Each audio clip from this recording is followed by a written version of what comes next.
Rihanna's a billionaire. She's in the fashion space. You have dudes like Virgil Abloh, rest in peace, Pharrell, Kanye. So like, you know, black culture has kind of like been around these like high-end fashion brands.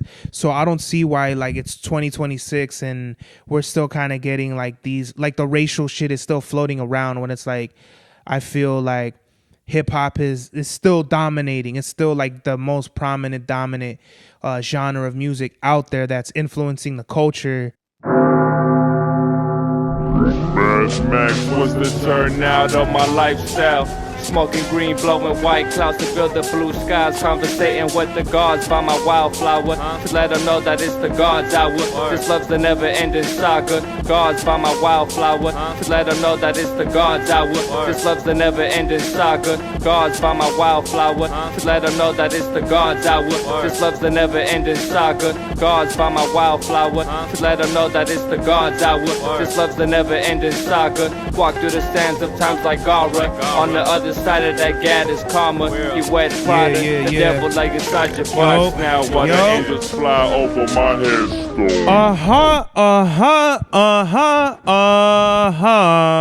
We are back with another episode of the God's Hour podcast with your boy Big Sir Bavelli, back in the place to be, La Merca Superior, Palace 81 Studios. We are live in effect, live and direct. It's your boy Mr. 9 Times. Yeah, man, today's mathematics. It's Saturday, February the 21st, which means it is wisdom and knowledge all being born to understanding. So we must use our wisdom to further bring about our knowledge, or to give the knowledge to others to give a better understanding about our cipher or whatever we're talking about. You know, it's very important that we help each other with whatever information or wisdom we have so that others can achieve the knowledge for themselves. Like, you know, if I know it's fucking dangerous to be doing stupid shit and I let other people know, then they know, oh shit, don't do that. You know, a smart man learns from his mistakes, but a wise man learns from the mistakes of others, and that creates understanding. Peace. Today's drip check, we have infrared 6s. These are the salesmen that just came out on Valentine's Day. Shout out to Feature. I can always count on Feature for getting me like a really good like a dependability on the raffles. So I got these from Feature. I think these are 511 Levi's. Can never go wrong with Levi's. I love me a fresh pair of jeans. I got the Imperial Snowflake Gray tee, and then a Citizen Suyosa right here. Man. And then I got some new specs right here. These new, they're Adidas glasses. And I you know, the doctors, or the optometrists, they tell you, oh, you don't need like new glasses and shit. But I think my Columbias that I usually wear that make me look like Poindexter, I think I got those like, I want to say at least 3 years ago. And they're old because I'm getting a fucking headache seeing out of these shits now. So I think what I'm going to do is probably, you see, like with the other ones, I might wear those to work, and these I'll probably wear when I'm driving or like when I'm not at work. So I think that's what I'll do. I'll just keep both of my glasses with me and then just switch them off, you know. Thank God I'm able to afford certain things, and they're covered. So I didn't even have to pay for these. They were covered through my job. So I kind of didn't really have too much to say to y'all, man. It was cool, like, cause you know I got into an accident earlier in the week, so it was like I worked Saturday, Sunday, was off Monday, Tuesday, work Wednesday, Thursday. I was off yesterday, and I'm off today. So I spent time with my pops. That's kind of like what I'm prioritizing in my life, is just spending time with my dad. And what is it? Yesterday was the show. That's why I'm like, fuck, I didn't even rest. But today was rest day. I'm going to take my glasses off. I have a headache right now.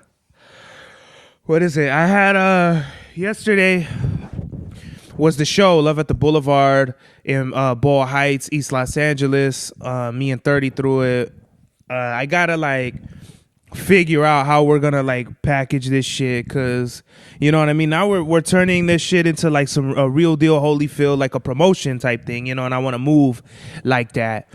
Going back to, and this is how you know I'm all spaced out. I usually do not wear the sneakers that I just bought. Usually I like to hold off until after we do the sneaker cops, and then I'll wear the shoes that I've been buying. But I haven't really been what is it? Like I was feeling myself, you know what I mean? I really like these sixes. Like at first when I got them, I was like, I don't like the feel of them. They kind of remind me of the eights, but eights are completely different. Eights kind of sit more like, I don't know how they make like shit like eights and then they fucking like go to something like a six. It's just the look and the feel is like completely different.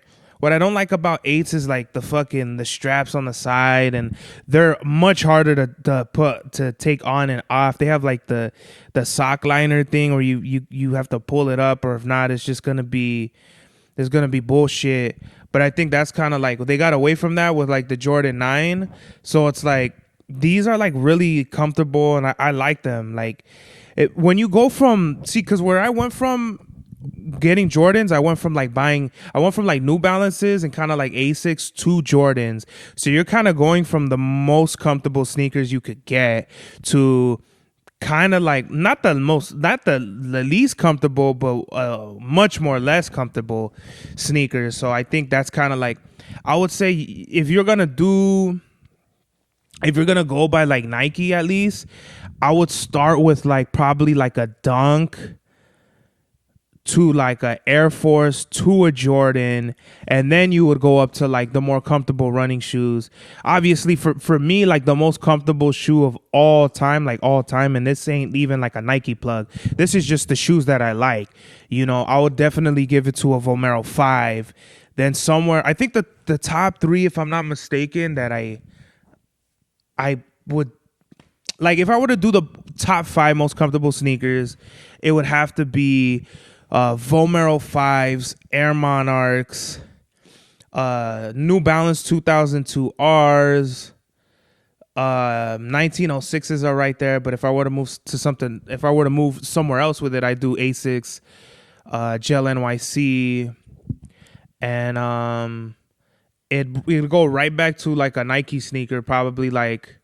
Oh wait, see, the thing with like a Vomero 18 is they're really comfortable, but they're more reactive to your heels. So you'll feel like you're wearing kind of like, you'll be kind of like your calves will get like a workout just wearing them, because you're kind of like, your heels are elevated. So like you're more on like the upper palms of your feet, so it's kind of uncomfortable. But I feel like once you put your steps in them, you kind of like, you know, your body acclimates to like the shoes. But they're really comfortable, but they're not something like, if you were standing on your feet all day, I would not wear those shits at all. So going back to like the sixes, man, these are awesome, I would say. But I would still put it like, probably if I were to do the most comfortable Jordans, I would say 9, 6, and 5 are right there. 3 and then 4, you know, something like that. I do want to get like some snakeskin, like the Year of the Snake 11s. Those are fire. There's like some snakeskin. Like snakeskin always looks great on a 11. You know what I mean? Snakeskin is my shit. I only have one pair of like, you know, Ivory Snake Air Force Ones. That's it. But that's like another like slept on shoe that I didn't even, because, you know, everyone has Air Forces, so you're kind of like, what can I do to kind of like let me find my own pocket in this, you know what I mean? And the first pair of Air Forces I ever bought were those, the Ivory Snakes. And it's just interesting how the market goes, because I got them at like the price of a regular Air Force, like $115, and then I think they're like $130 or $150 like around now, like StockX. So it's just weird, because you just think when it comes to shoes, you're kind of like, oh, it should decline like over time, but that doesn't happen. That shit is literally like up and down. Like that's why it's called StockX, because the market is up and down, and you really don't know what value of the shoe is going to be tomorrow, or in an hour, or in 3 hours. You know what I mean? I thought these were going to sell out like sick with it. I thought they were going to be no fucking pairs, but it turns out these were like another kind of like flop.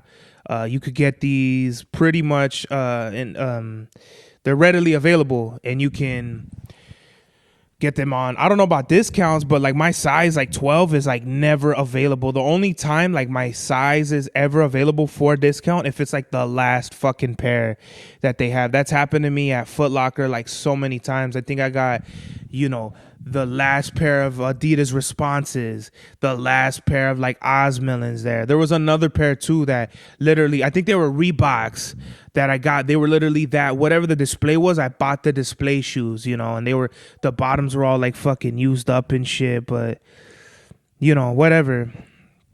I'm into shit like that, like, oh, let me get the last fucking pair, because I feel like with sneakers, a lot of people like are in this like kind of like hype beastie type of lane where it's just like they care a lot about what everyone else is wearing, and it's just like I like to find my own style in that. And plus I'm a designer, so I'm gonna be like, okay, well, what goes good with the 6s, because they're bulky fucking shoes, but also too like they look really well with pants.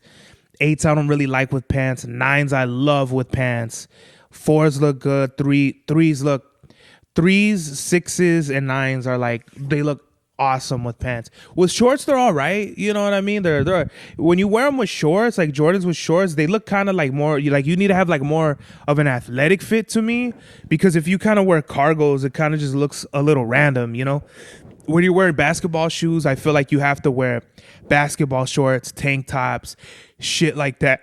You know what I mean? If you're going to be wearing like cargos and shit, I don't know. You could, but everyone has their own style. So like I remember like my Tío Jimmy, like shout out to him.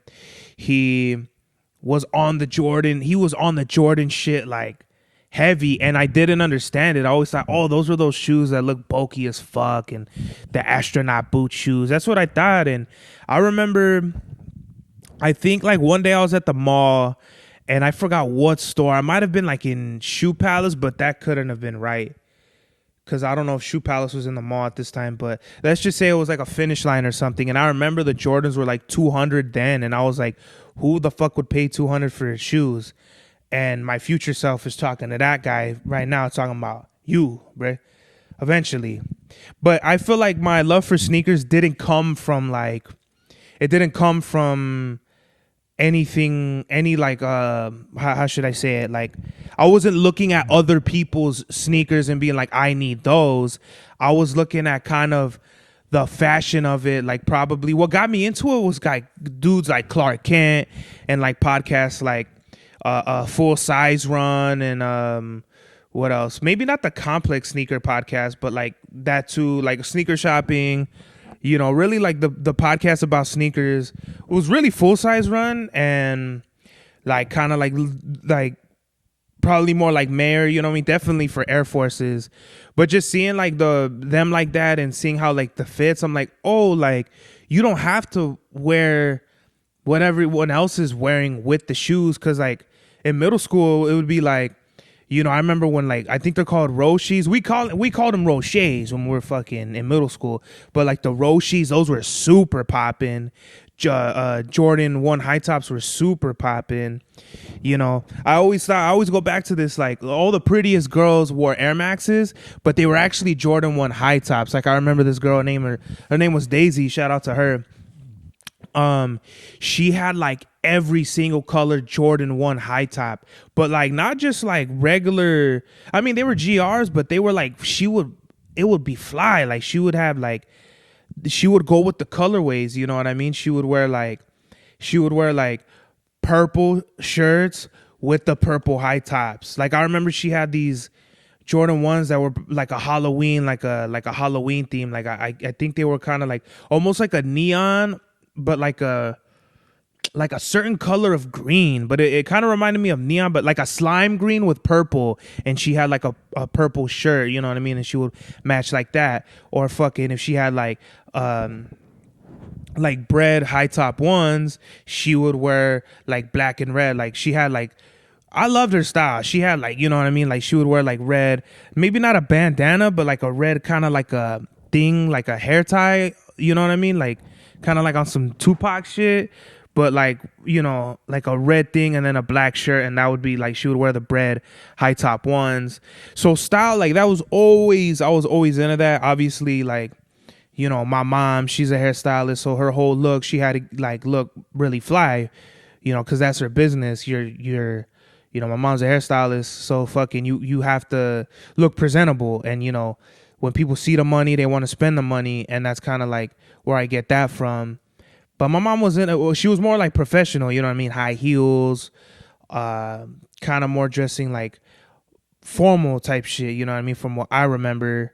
And with me, it's kind of like I'm more into like streetwear fashion. That was always my lane. I've never dressed other than like streetwear fashion, and you get into the little pockets like either like skater or athletic, but regardless, it's always gonna look like streetwear. You know, the only time you'll ever see me like with like athletic wear is like in the summer, because in the summer I'm always wearing fucking basketball shorts and tank tops. That's it. I don't even like wearing cargos. I don't even like wearing like, you know, Dickie shorts or anything like that.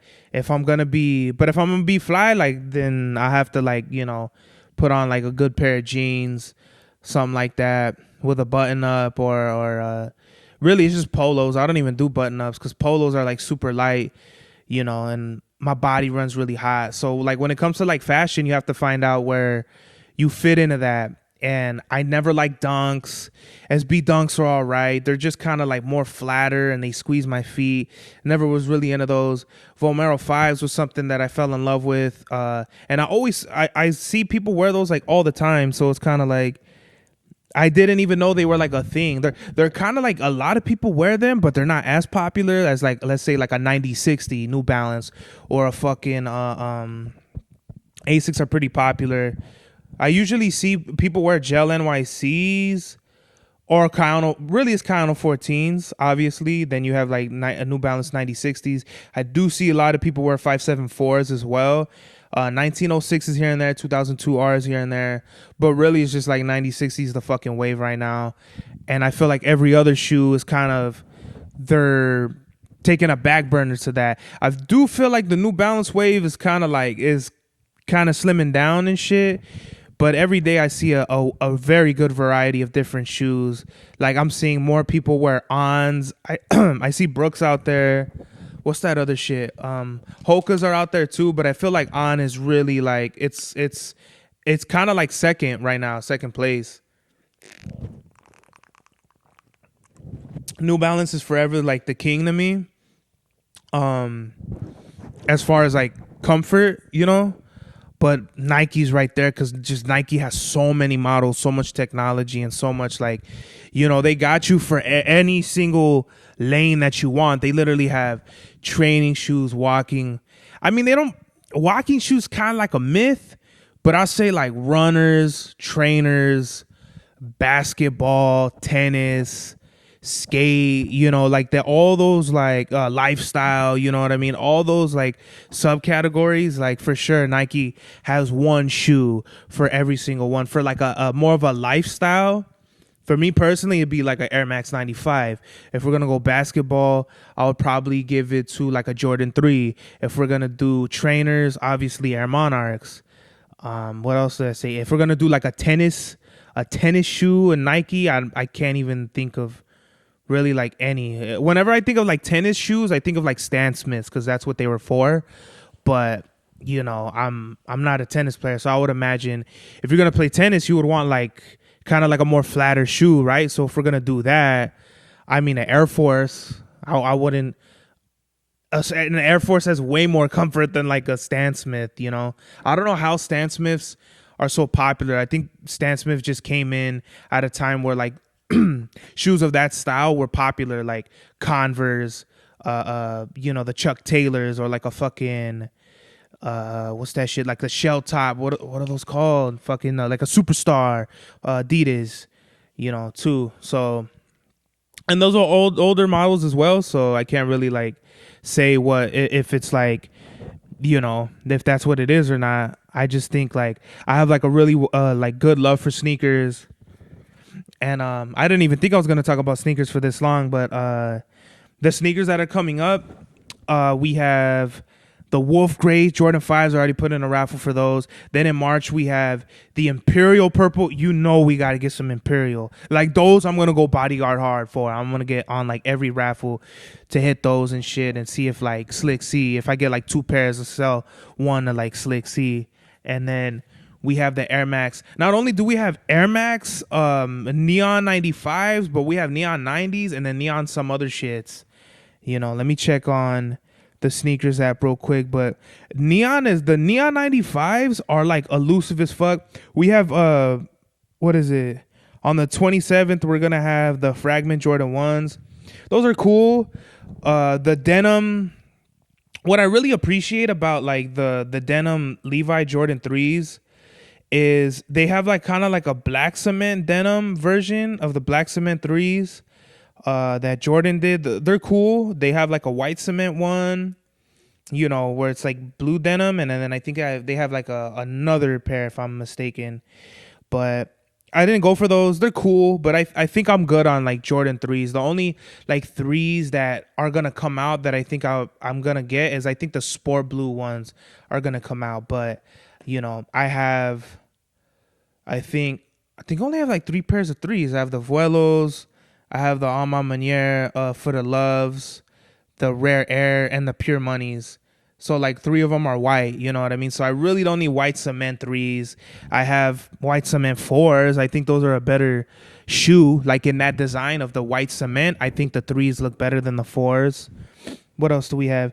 These Union Jordan 1s are cool. I actually do like these. Like, you know, they're fire. I just think the blue ones that came out, like I think they're either blue or purple and have purple laces. I just think those are more fire. I just don't see myself wearing high top Jordan 1s, especially not this colorway, and especially like because they're flat as fuck.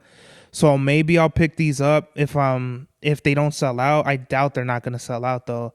So then the 28th next week we're gonna have the Wolf Gray Jordan 5s. I mean, those are fucking fire. You know, anything like Wolf Gray specifically, because there's cement, which is a darker gray, and then kind of like a light smoke, which is a lighter gray. Just Wolf Gray is my color. My favorite pair of Air Maxes that I have are the Wolf Gray 95s, the big bubbles right there. Then we have the Neon 95s, which are gonna come out on the 5th, followed with the 90s, and that's it. These Griffey Max 1s, the Varsity Row and Volt, these are hard, bro. These are really fucking fly. I love this blue. It's called Varsity Row. This is fucking clean. This is probably the cleanest Ken Griffey I've ever seen.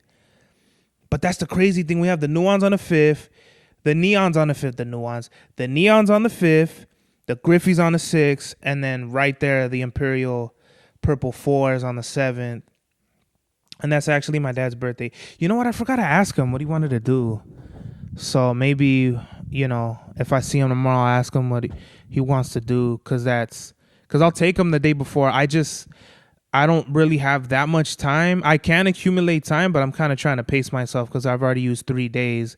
And then I'm going to use another day in March and then another day in April. But I still have about like 20 hours to go, which is going to take me some time. It's going to take me 5 more bank days. So that's 5 more checks.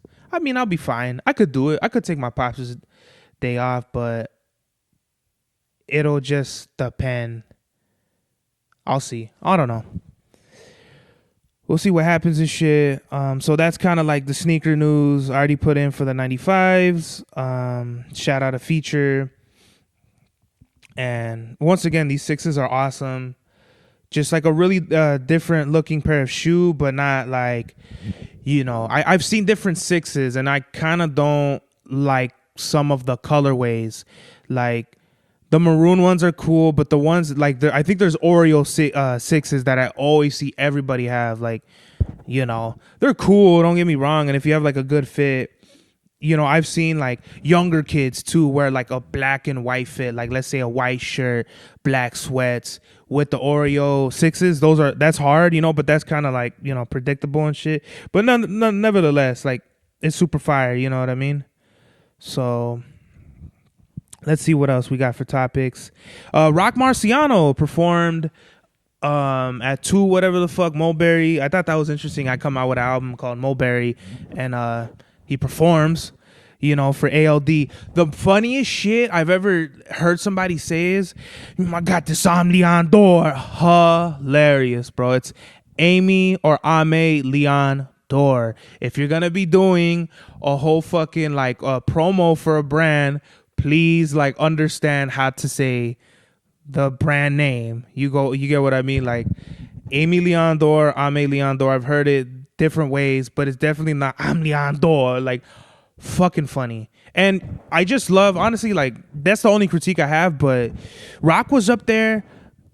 Dope performance. Think it was only like 15 minutes. He performed a couple of songs, short songs too. I like that. I'd rather have a performance that's like 10 minutes and you just hitting me with back-to-back songs and verses versus like I've done shows where it's like 15 minutes and it's only like 3 songs because every song is like 4 minutes or some shit like that. That shit gets boring hella fast.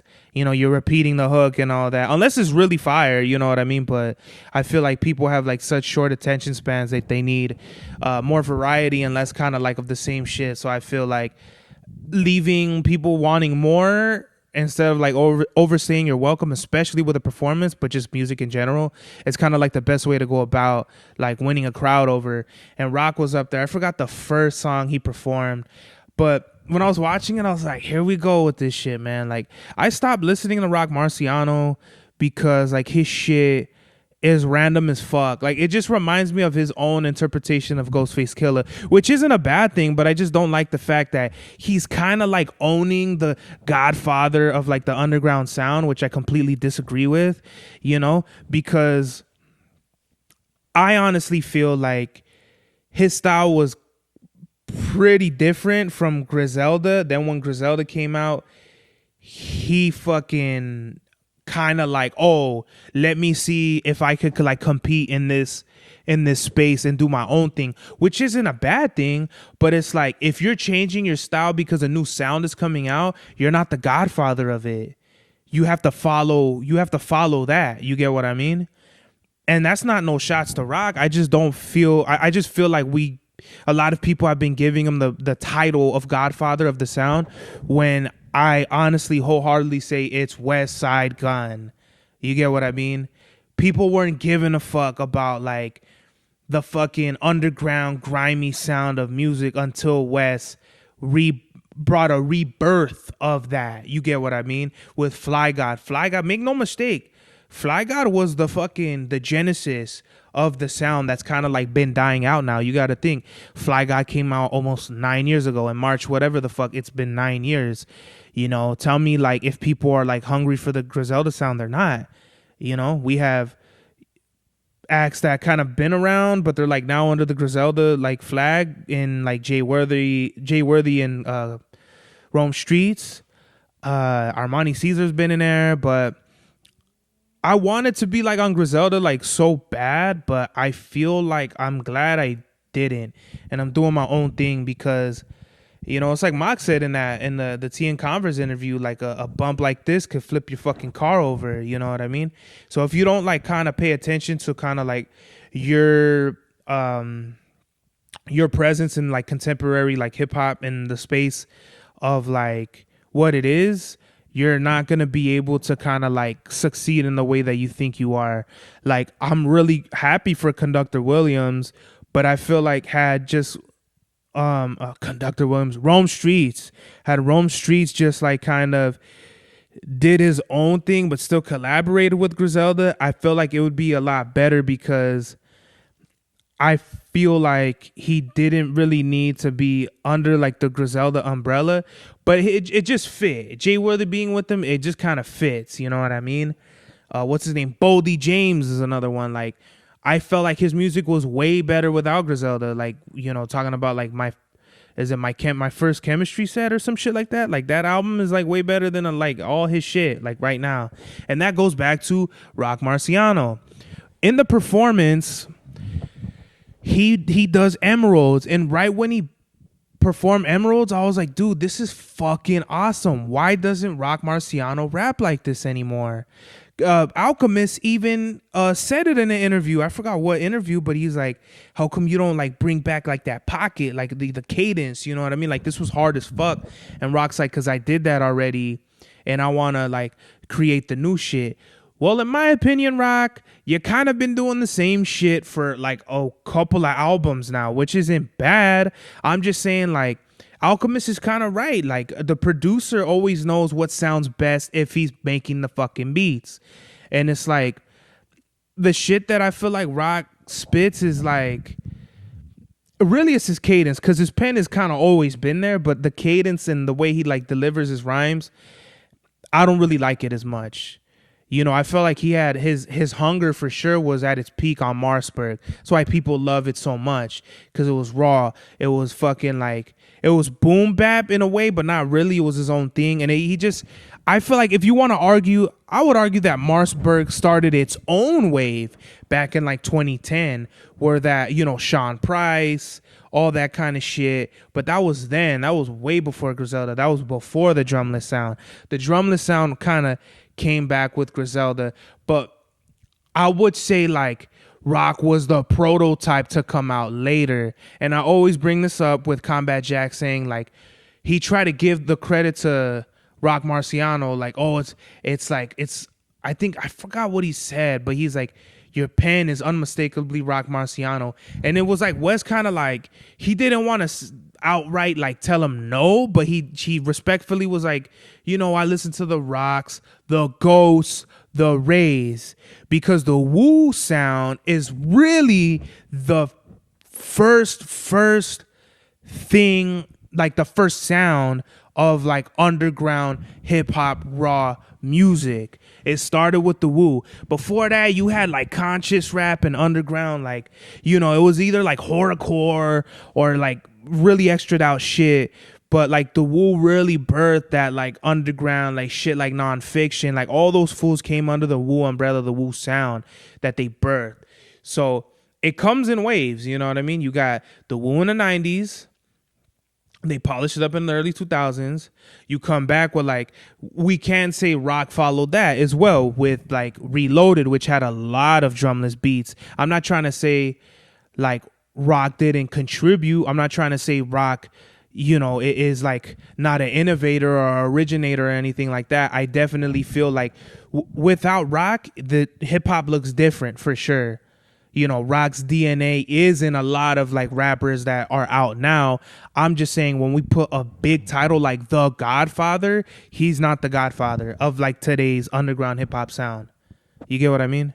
But regardless, Aime Leon Dore, the performance was really good. I just feel like Rock should kind of like go back to the drawing board when it comes to like his style and stuff, because he's been kind of sounding the same for like a couple years now. You know what I mean? I don't really hear him doing any hooks. I really don't hear him, you know, trying new things. Like The Bitter Dose was like the last album where I felt like I don't like this album because it sounds too left. Now I don't like his albums because they all sound the same.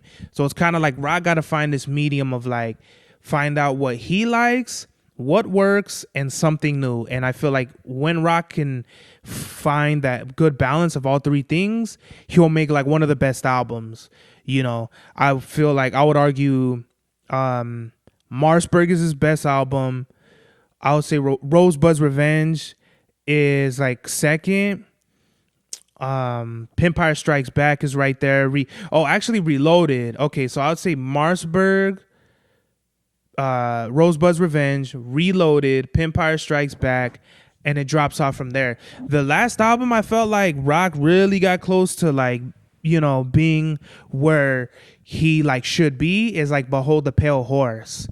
And like I said, but it still kind of lives in that, you know, he's kind of doing the same shit, the beat's kind of the same, but he's actually trying to like sing and do different shit. So, and that's funny because that song has Amethyst. I flipped the Amethyst sample and made the track Mulberry. Rock performs on Mulberry. So I don't know, man. Maybe, hey, is Rock trying to tell everybody that Big Serbs is on the map? I don't know, but I thought that was very interesting. So whether it's intentional or not, I respect it and I appreciate that.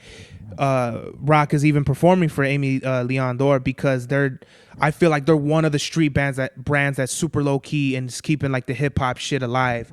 I was telling like talking to my coworkers about this. Like Bape has kind of been out of the way. What else? Like all the other brands like kind of live. Well, Bape is kind of like on its own, but like I've talked about this. Like Stussy's been out the way. Diamond, LRG, Huff, all that shit. Like Obey. All those are like super low key, kind of more skater brands. But when we're talking about like street brands that are super low key, like now people are wearing like Spider and like fucking like Sad Boys and all that other shit. Or I don't know if it's called like SDL or some shit like that. But they basically kind of bit like streetwise with their like with the El Chapo and the fucking Benjamin Franklin. Like that shit's kind of been around, but I feel like it was more popularized with like streetwise. So with Aime Leon Dore, they live in like the East Coast streetwear brands that are from out there. Like, you know, we can even like put like Kith in that category. I would say Aime Leon Dore, Kith, Alma Manier, Cortez. There's like more brands that I'm probably not even thinking of right now, but you know, when it comes to like fashion brands that are supporting hip hop, you know, it don't get more than like Aime Leon Dore. I've seen, I think Starker modeled for them. You had Nems, you had Makami, you got Rock Marciano. There's probably way more people that I'm forgetting right now, but I think it's just dope when you really see who's trying to support the culture. Like Louis ain't gonna do that. Gucci ain't gonna do that. You know, they're kind of like reinventing that shit with like, you know, ASAP Rocky and shit. But I feel like that's more because like Rihanna's a billionaire. She's in the fashion space. You have dudes like Virgil Abloh, rest in peace, Pharrell, Kanye. So like, you know, black culture has kind of like been around these like high-end fashion brands. So I don't see why like it's 2026 and we're still kind of getting like these, like the racial shit is still floating around, when it's like, I feel like hip hop is still dominating. It's still like the most prominent, dominant genre of music out there that's influencing the culture. Maybe it's kind of been taking a backseat to like reggaeton and like whatever the shit that Bad Bunny's doing out here. I'm not trying to shoot at him or take shots. I'm just saying like, you know, reggaeton kind of like came back, you know, and the hip hop shit is probably like second. But what we do, the real underground shit, is like it'll be like forever, you know, like the DNA is forever in the culture, like in popular culture. Going back to like Love at the Boulevard, man, I'm really proud of all the artists that came out. I'm proud of the sets, just everybody that came out. I really appreciate it. Words can't really describe like in the moments that like I'm in the shit, because I'm busy as fuck like of that day. Like yesterday I picked up the homie, or well, he came through, took him to the show. We weren't even set up, so it was like half the lineup dropped out. And honestly, bro, as a promoter, as a booker, if I book you for a show and you don't let me know that you're not gonna show up, I don't understand it. I kind of don't tolerate it. And it's a lot more respectful if you just let me know as a man, like, hey, I'm not going to show up, because I'll let you know, like, no worries, you know, thank you very much, I'll keep you in mind for the next show. When you kind of like do like some, not even like backdoor shit, but when you don't even let me know and I have to learn like secondhand that you're not going to show up, I think it's very disrespectful. I do not accept that at all. And I don't feel like booking those kind of people. Like, I just, you know, there was this artist that I booked twice and he flaked twice, so I'm never booking him again. There's just other people where it's just like, you know, oh, like I couldn't make it because of this, and it's like, really? Like, so you're telling me like this whole fucking time, like you had like everything was you know, everything was like tip top magoo. Then like 5 minutes before the fucking show, you have an emergency. Like, I don't believe that shit. Like, you never have an emergency until you have like to perform at a hip hop show. Like, come on, bro. Like, see, that's the shit I don't like on some Chief Keef shit. And well, whatever, fuck them. Like, if they're not gonna want to perform, like, it doesn't matter, because we have people that do want to perform. So I'm not even tripping on that. There's a blessing in every lesson. I told Looney that when I seen Looney, man, he showed up looking like I don't know what the fuck. Because when I seen him, I was like, who the fuck is this dude? I was like, oh, we got a random ass full, like, and like trying to support. That's what's up. But I was like, oh shit, that's Looney. You know, he was wearing some shit. He was wearing a La Muerte shirt. That's hard as fuck, like on some loteria shit. I appreciate him for that. So half the lineup dropped. We didn't start till around like 9 o'clock, but still we had Wanther. Fuck.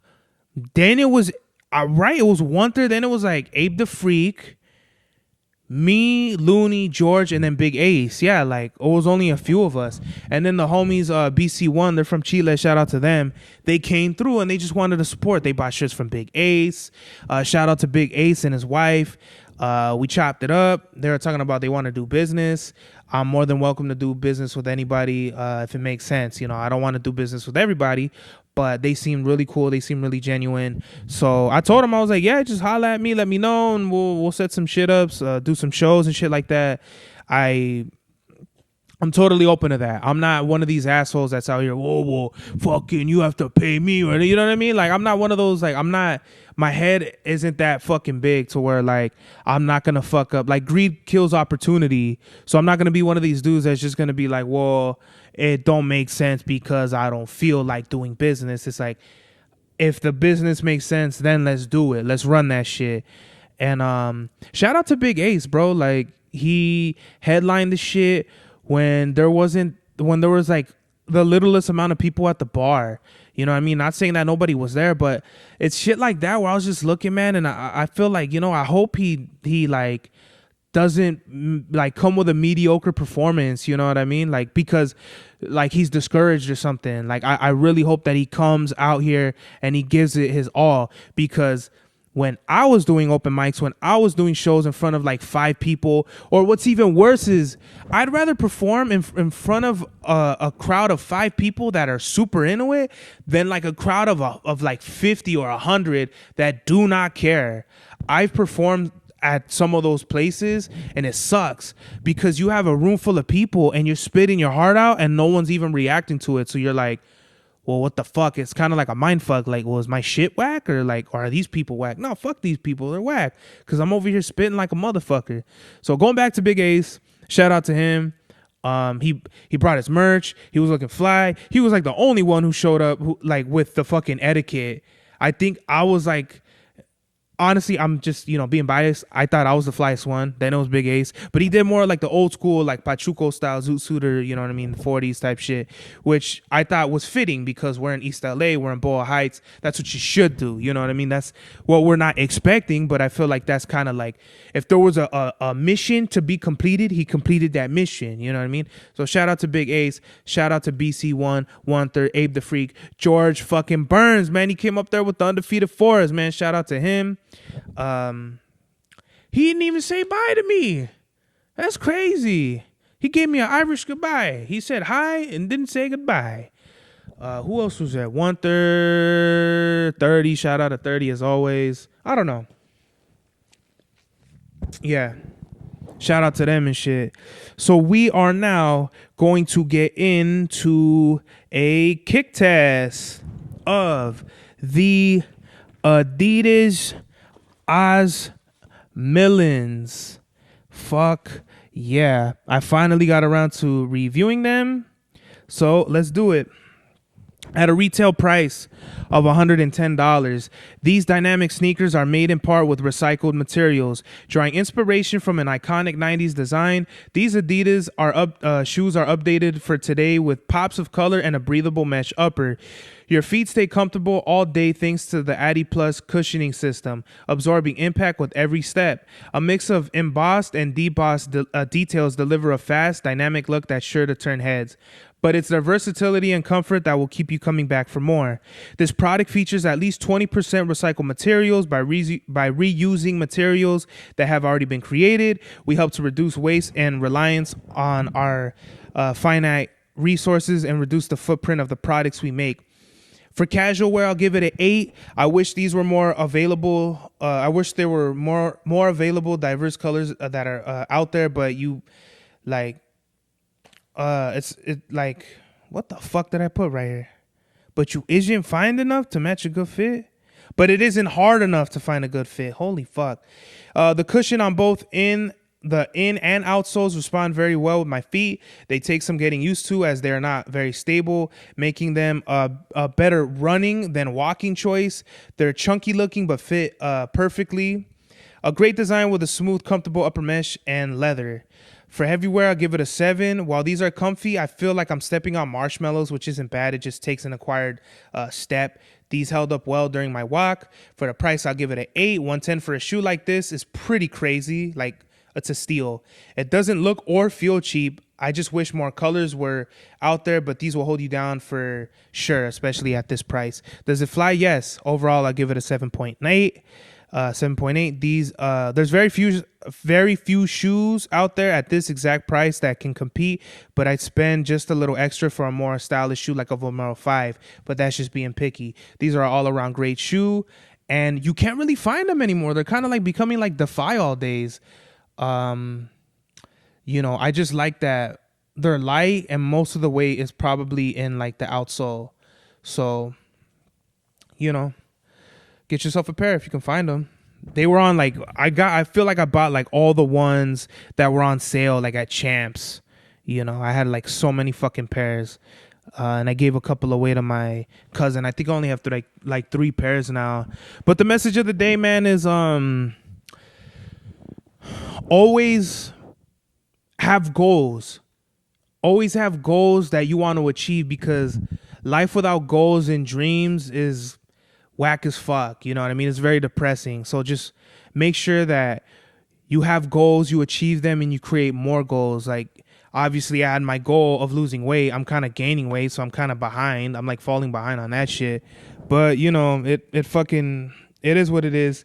I'm just doing my best every day. So make sure you're always having your goals and achieving your goals. This is the God's Hour. Max was the turnout of my lifestyle. Smoking green, blowing white clouds to build the blue skies. Conversating with the gods by my wildflower to let them know that it's the God's hour. This love's the never-ending saga. Gods by my wildflower to let them know that it's the God's hour.